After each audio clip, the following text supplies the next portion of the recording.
afraid of the dark.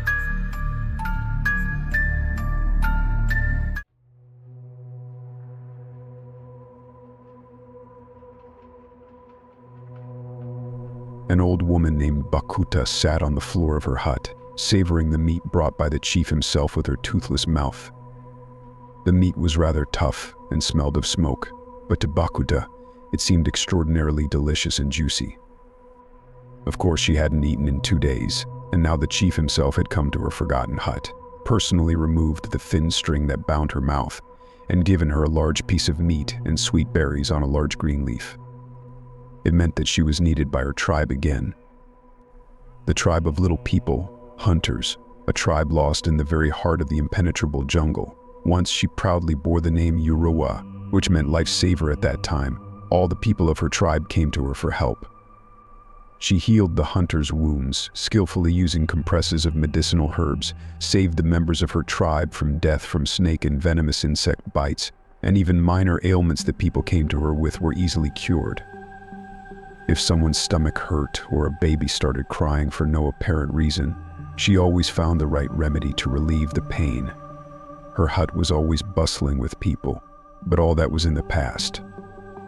Once, when the whole tribe gathered around the campfire, a young hunter named Ula, demonstrating how he pursued a jaguar on a hunt, stumbled awkwardly and fell, painfully pinning her to the ground. Many found this amusing, but she, enraged and indignant, furiously attacked him, shouting that he should hold his stomach with his hands and watch where he was going in the future. People quickly forgot about this incident and only remembered it when Ula's stomach started growing rapidly. The people of the tribe were never plump, but now, the big stomach on Ula's thin body looked hideous. He really had to support it with his hands while walking. How could he hunt like this? This strange burden hindered and burdened him. It was then that everyone remembered the words carelessly spoken by the old woman. They began to glance at her and whisper behind her back. Then came weeks of unsuccessful hunting. The small game that the hunters brought was not enough for everyone. After one such unsuccessful hunt, the woman was given a small bone with almost no meat on it. In her anger, she told one of the hunters that his eyes should look in different directions when tracking prey, so that old women like her would no longer have to go hungry. After some time, the hunter's eyes indeed began to look in different directions. He could no longer shoot accurately and even perform less complex tasks. The lifesaver had become an outcast. She was avoided. No one came to her for help. She was driven away from the campfire where everyone gathered in the evenings, and after the hunt, she received less and less meat. She herself was at a loss as to how she had managed to do this. Realizing that she was to blame, she asked for nothing, wandered around the area, collected edible roots and berries, and the numerous larvae and worms living under the bark of trees were a real treat for her. But she truly incurred the wrath of the tribe when the chief's son stole the berries she had carefully laid out on a green leaf to enjoy their taste a little later. When she noticed the back of the mischievous boy running away, it was too late. Only 3 berries remained on the leaf. She shook her wrinkled fist at the trail of the little thief, muttering that his hands should become thinner than the branches of the dry tree growing by her hut. It wasn't long before rumors spread through the village that the chief's son had fallen ill. His hands had lost their strength. Now his mother had to feed him herself. Moreover, they began to dry up and resemble the dry, thin branches of an old tree. It was then that the chief and 3 small hunters came to her hut. The chief himself made holes on both sides of her mouth, despite her loud cries, and inserted a strong string made of crocodile skin. Strong hunters held the woman's hands while the chief performed this painful ritual on her.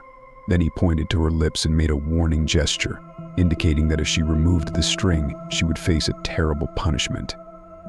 She would be thrown to the crocodiles to be eaten alive. From then on, everyone called her Bakuta, which meant dead woman. Her appearance justified the name. She was very old, with a bald head devoid of hair, a thin, wrinkled body, and thin arms and legs. How long could she survive without food? She couldn't obey the chief's order. The fear of being eaten alive by the crocodiles that infested the banks of the local river was too great. She could only drink water through a straw. She was fed rarely. Someone from the village would come, untie her mouth, and give her meager food. While she ate greedily, the visitor would stand at the threshold of the hut, holding a black polished stone in front of them. It was believed that this stone warded off evil spirits and protected those present from the curse, but Bakuta was afraid even to think about it. She hurried to satisfy her hunger. Who knew when she would eat again? The villagers and those nearby allowed her to approach their dwellings.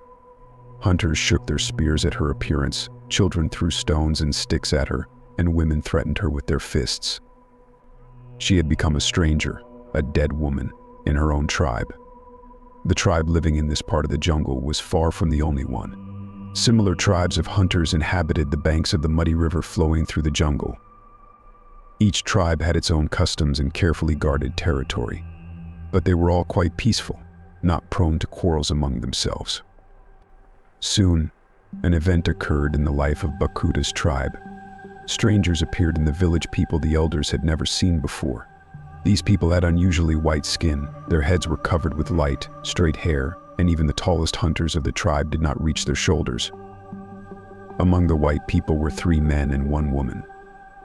From the moment they arrived in the village, they tirelessly clicked strange devices that they held up to one eye, making intricate hand movements and poking a sharp stick into a dazzlingly white sheet.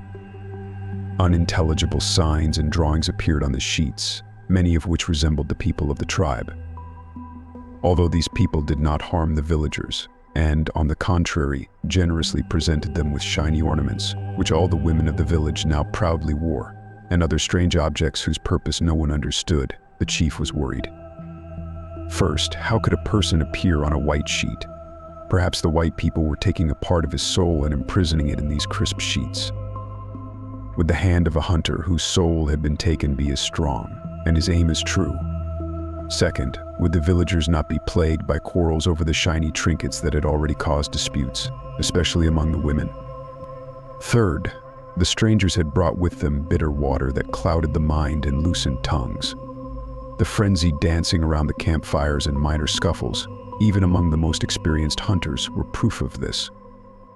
To be honest, the chief himself was not averse to tasting the bitter water, and after one such drinking session, he explained to the white man through gestures that there was an old woman in his tribe who could curse anyone she disliked. He even promised to take them to her hut himself. The next morning, the white man reminded him of his promise. The chief, having calculated in his mind how much food Bakuta had been given, ordered the women to prepare the tenderest meat and gather sweet berries. Only then did he lead her to the hut of the white people. The woman was lying on the floor when the chief appeared. She was very weak from hunger, so when she saw the meat in the chief's hands, her eyes lit up with predatory sparks. She didn't even immediately notice that several more figures had appeared at the threshold. How surprised she was when she saw people who looked nothing like her tribe. The chief carefully began to remove the string from her lips, while the strange people kept clicking their shiny devices. Oh, how extraordinary the taste of this meat was. It breathed life into the old woman's body. After the meat was finished, the chief extended his hand and gestured for his companions to approach. When the blonde giants appeared, fear appeared in Bakuta's eyes, which quickly turned to curiosity. She cautiously touched the edge of one of their garments and reached for the strange object hanging around his neck. The blonde man squatted next to the old woman and brought the object to his eyes. There was a click, followed by a loud cry from the old woman. She covered her face with her thin hands and babbled unintelligible words in her language. The chief gestured with his hands, explaining something to her. Suddenly, Bakuta fell silent and began to examine another figure, apparently a woman. Her long hair and white skin captivated her. But she examined the woman's lips most intently, their color resembling a flower that grew abundantly on the tree trunks behind her hut. When the stranger squatted next to her, Bakuta made an attempt to touch these lips.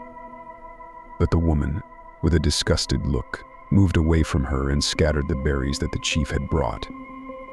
Furious, Bakuta raised her small fists, and again, a shower of unfamiliar words rained down on the newcomers. The chief's face grew long. He waved his hands, ordering everyone to leave, and struck the woman in the face.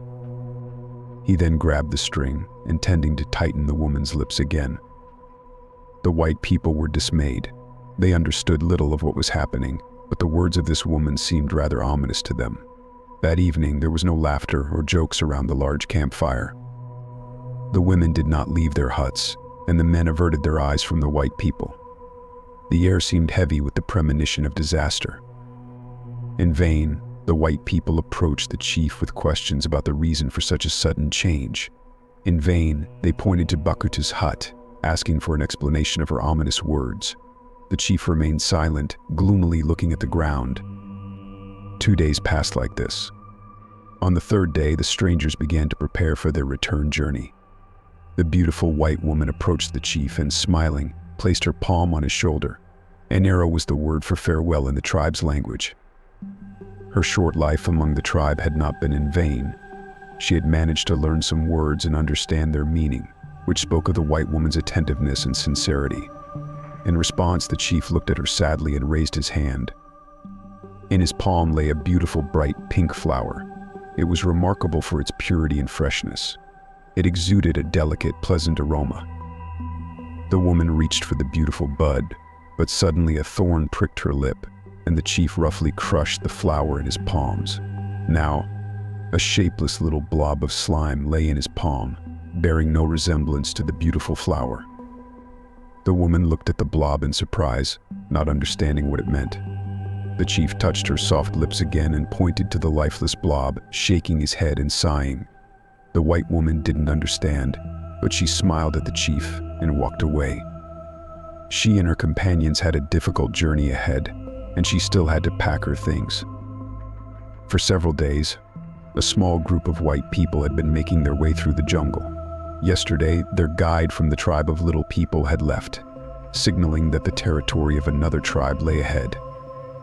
Without a guide, relying only on an old piece of paper called a map, which no one knew where Bob, the leader of this expedition, had obtained, the group pushed through the dense undergrowth, circumvented swamps teeming with all sorts of creatures, and swatted away the insects that caused the most suffering and inconvenience.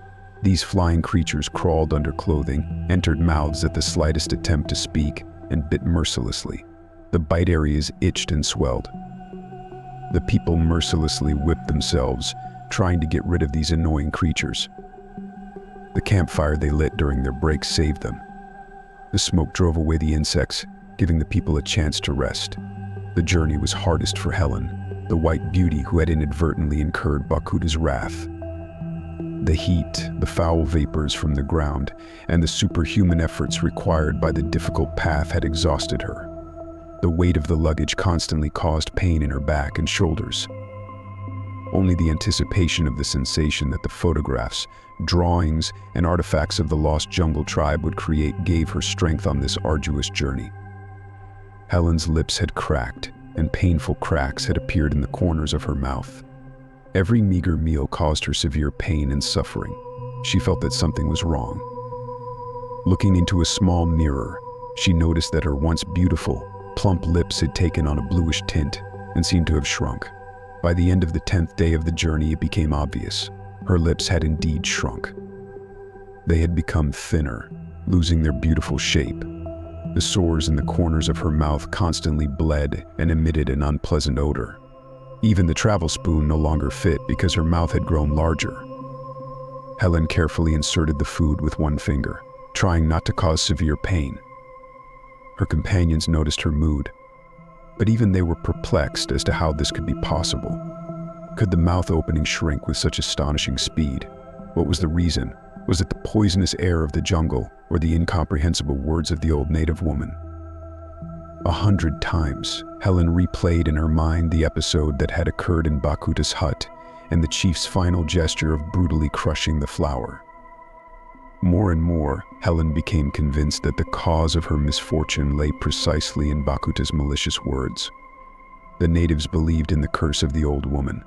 It was not for nothing that the unfortunate woman's mouth had been cruelly bound with a string. All this was done to protect the other members of the tribe from the curses of the mad old woman. But what was she to do now? She couldn't eat or drink for several more days, so what would happen to her face? It was terrifying to even think about it. At their farewell, the chief wanted to show her what awaited her.